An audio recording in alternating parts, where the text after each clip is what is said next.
Assalamualaikum dan salam sejahtera. Nama saya Nariza Hanif bin Tasmono, nombor matrik 075421. Sekarang saya nak tunjuk hasil daripada lab test untuk membina UI aplikasi. Sekarang saya akan tunjuk bagaimana aplikasi saya berfungsi. Ini adalah home screen menunjukkan main page untuk Laksa Cafe. Ini diterangkan apakah itu Laksa.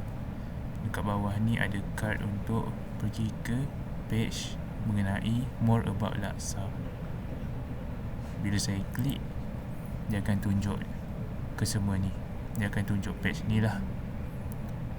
Saya buat edition gambar dengan beberapa paragraf untuk mengenalkan apakah itu Laksa. Ini ada button untuk pergi back to home page tadi. Saya tekan, dia akan kembali ke home page. Sekarang saya nak pergi ke navigation yang kedua, iaitu menu. Di menu saya ada buat Laksa menu list, di mana menunjukkan Laksa Penang berharga RM5, Laksa Sarawak berharga RM8, Laksa Johor berharga RM7, Laksa Kedah berharga RM6. Disertai sekalian gambar dia. Ini Laksa menu list saya. Seterusnya saya akan pergi navigation untuk search, di mana kita ada popular search. Kita ada 4 Laksa tadi, sebab ini pun untuk UI sahaja. Bila saya tekan di sini, dia mengeluarkan perkataan, tapi kita tak boleh search sebab ini hanya sekadar UI sahaja, tiada bersambung dengan database lagi. Itu untuk search. Dan last sekali untuk account profile, di mana saya buat di sini gambar profile picture, nama untuk user tersebut, dan apakah dia punya bio lah. Ini bio mereka. Di sini kita boleh clickable, tapi dia tak pergi ke page order history sebab kita tak ada buat order lagi, tak ada database untuk order. Settings pun tak ada feature untuk settings, tapi boleh clickable.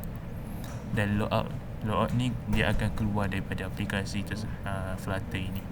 Bila saya tekan, dia akan keluar sepenuhnya. Okey.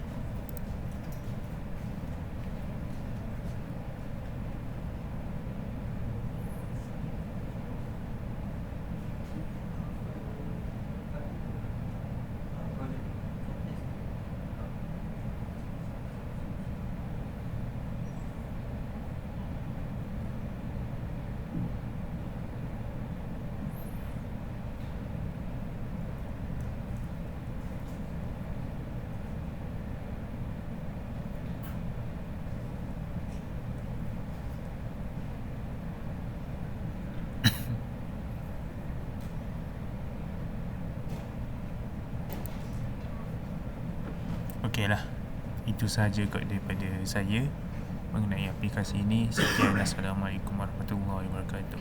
Terima kasih.